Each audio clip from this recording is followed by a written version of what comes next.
mendapatkan Lailatul Qadar, sederhana, gampang caranya. Sama dengan malam Al-Qadar. Inna anzalnahu fi wa ma adraka ma Lailatul Qadri khairum min tanazzalul. Di saat malam Al-Qadar itu bukan satu dua malaikat, malaikat pada turun memenuhi bumi. Saking penuhnya ke bumi kata para ahli tafsir, termasuk disebutkan di Ibnu Katsir, sampai seakan-akan bumi itu sekap dengan malaikat, senyap. Sampai angin itu terasakan tiupannya pelan sampai tak terasa. Tenang, bunyi hampir nggak ada di malam itu. Teduh, kenapa? Karena tertutup sekatnya oleh malaikat. Ini apa? Gelas ya. Kalau gelas ini saya isi kelereng 3 misalnya, terus saya goyang-goyang, kedengaran bunyinya? Kedengaran, sama kayak daun bergoyang, macam-macam, angin hirup pikuk. Tapi kalau saya isi dengan kelereng sepenuh gelas ini, saya goyang-goyang, kedengaran bunyinya? Tidak. Seperti itulah banyak turun malaikat, menutup semua celah-celah di bumi. Karena itu keadaan malam itu tenang, damai, hati kita tentram, karena keadaannya luar biasa. Kalau tidak percaya, nanti saat malam Ramadan, Anda jangan tinggalkan malamnya. Cara cepat mendapatkan Lailatul Qadar, sederhana, gampang caranya. Malam, maksimalkan untuk ibadah. Anda tidur sejenak, malamnya bangun, walaupun 1 jam, 2 jam. Setiap malam Ramadan jangan tinggalkan. Kalau setiap malam Ramadan Anda ibadah, demi Allah saya katakan, Anda berpotensi mendapatkan Lailatul Qadar. Karena Anda tidak pernah meninggalkan malamnya. Jelas ya? Gampang, jangan tanyakan lagi. Ustaz, bagaimana cara cepat mendapatkan Lailatul Qadar? Malam ibadah. Setiap malam Ramadan. Walaupun 1 jam, 2 jam. Ambil jeda malam, ibadah di situ. Setelah itu, istirahat lagi, Insya Allah, Anda akan dapatkan bagiannya. Jelas ya? Nah, sekarang lihat sini.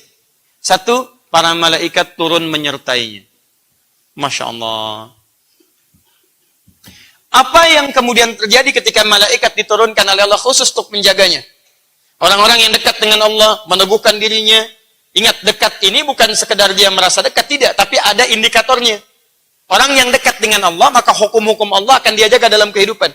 Karena dia dekat, dia malu sama Allah. Ya maaf, Anda dekat dengan teman Anda. Bukankah di hadapan teman Anda akan bersikap baik? Kelihatan teman Anda akan baik. Kedengaran teman Anda tidak akan membicarakan yang buruk di hadapannya. Maka orang yang dekat dengan Allah, dia akan merasa Allah menyertainya.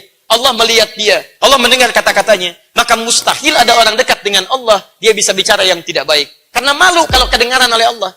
Anda kemana aja, kapan Allah tidak mendengar Anda? Anda kemana aja, kapan Allah tidak melihat Anda? Maka orang yang dekat dengan Allah, maka hukum Allah akan dia jaga dalam kehidupannya. Malaikat turun menjaganya, Allah. Kan baik-baik? Takhafu. Dia tidak akan pernah merasa khawatir. Masya Allah. Gak takut dia. Kalau dekat dengan Allah. Anda dekat dengan pimpinan, Anda tenang di pekerjaan. Dekat dengan pihak keamanan, Anda tenang dalam kehidupan. Dekat dengan sipulan-sipulan, merasa terjamin. Orang dekat dengan Allah, apa yang mau ditakutin? Setan aja takut sama Allah. Anda bisa bayangkan. Wala tahzanu. Tidak sedih. Lawan tidak sedih adalah bahagia. Baik, lihat. Wa abshiru bil jannati allati kuntum tu'adun. Dijanjikan surga. Dijanjikan surga. Dijanjikan surga. Saya tuliskan bahasanya ke sini. Lihat. Alla takhafu. Alla takhafu. Takhafu. Takhafu. Perhatikan baik-baik ya. Ini agak dalam, fokus. Alla takhafu. Khafu. Asal katanya dari khauf. Khaufun. Wala tahzanu. Asal katanya dari huznun. Hazina, huznun. Tayyib. Wa abshiru bil jannati allati kuntum tu'adun. Jannah. Surga. Lihat sini. Orang dekat dengan Allah, dia istiqamah, diturunkan malaikat, menjaga dirinya, diturunkan 3 kelebihan ini. Ketika malaikat turun, ada 3 jaminan. Dia tidak khawatir. Fala khaufun. Alla takhafu. Dia tidak sedih, dia bahagia. Sedih artinya gembira, bahagia. Wala tahzanu, dari kata hazan. Lihat, wa abshiru bil jannati allati kuntum tu'adun. Jannah, diberikan kabar gembira surga, masih umum. Sekarang perhatikan. Fokus baik-baik, lihat sini. Buka Quran surah kedua ayat 38. Sekarang kita akan kaitkan 3 hal ini dengan Al-Quran. Ingat. Sekarang simpan dulu sebentar, Lihat saya dulu sini. Lihat saya. Ini belum ada hubungan dengan Al-Quran. Ini masih hukum umum. Jelas ya?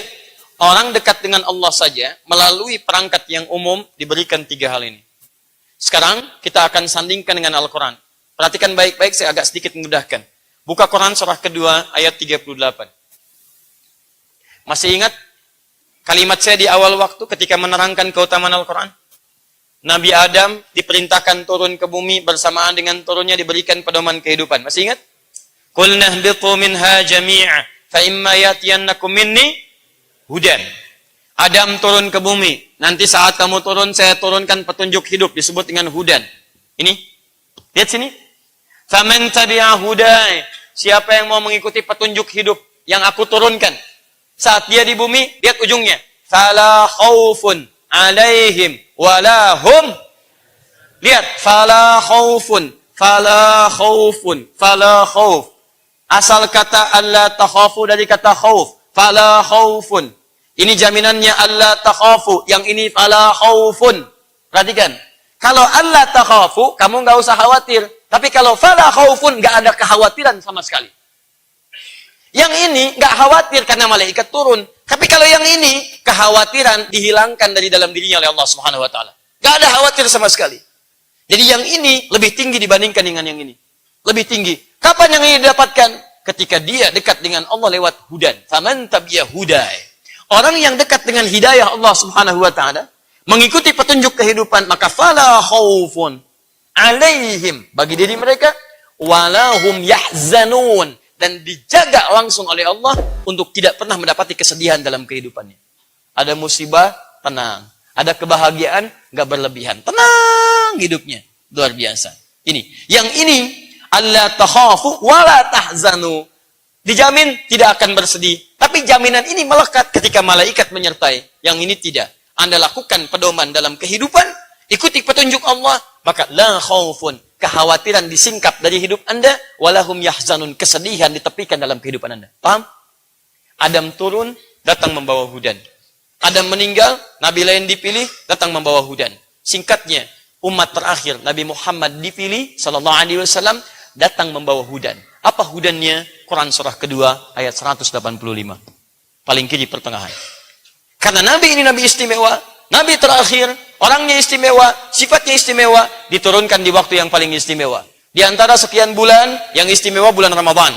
Di antara sekian hari, yang istimewa hari Jumat. Di antara sekian malam, malam Jumat yang paling istimewa. Maka petunjuk terakhir ini turunnya di malam istimewa, di hari yang istimewa, dan di bulan yang istimewa. Bulan Ramadan, di hari Jumat. Syahr Ramadan alladzi unzila fihi al-Quran. Di bulan Ramadan diturunkan Al-Quran. Apa fungsi Al-Quran? Teruskan ayatnya. Hudan. Hudan linnas. Hudan linnas. Hudan linnas. Hudan. Maka korelasi ayat ini dengan bacaan kita, kalau Anda mau menghafal Quran, mengikuti pedoman di Quran, bukan sekedar hafal biasa. Ingat tadi pembahasan kita dimulai. Anda hafal Quran dengan niat menjadikan Quran sebagai pedoman kehidupan. Untuk zikir mendekat kepada Allah. Dekat dengan Allah.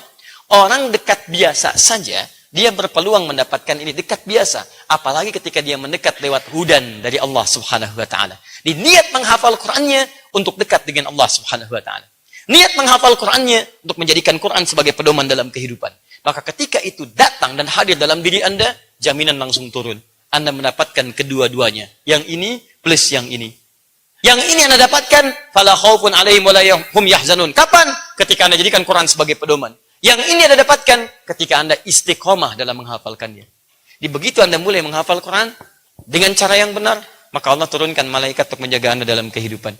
Makanya ketika Anda sudah bacaan Qurannya baik, baru bacaan Quran bagus, maka Nabi mengatakan, ma'asyafaratil kiramil bararah. Bukan malaikat biasa. Maka Allah dampingi kehidupan penghafal Quran, pembaca Quran yang baik ini dengan menurunkan malaikat yang mulia yang menjaga kehidupannya. Jadi kalau Anda baru berusaha membaca, baru belajar, itu pahalanya 2 kali lipat dari yang lancar. Falahu ajran. Tapi kalau sudah bagus, sudah lancar, kata Nabi, dia mendapatkan pahala dan ma'asyafaratil kiramil bararah. Diiringi setiap kehidupannya dengan malaikat terbaik yang mulia yang menjaga kehadiran dirinya. Makanya mohon maaf, kalau ada ahli Quran yang baik, yang bagus itu bisa dilihat dari akhlaknya. Kalau ahli Quran mencela, itu bukan penghafal Quran yang baik. Walaupun dia paham hukumnya, tidak. Ahli Quran itu akan kelihatan kata-katanya sopan, tutur katanya, perilakunya, macam-macamnya. Itu ahli Quran yang benar. Itu akan luar biasa dalam kehidupan. Makanya saya katakan pada Anda sekeluarga jadi ahli Quran, mulia hidup Anda. Sudah. Malaikat aja turun.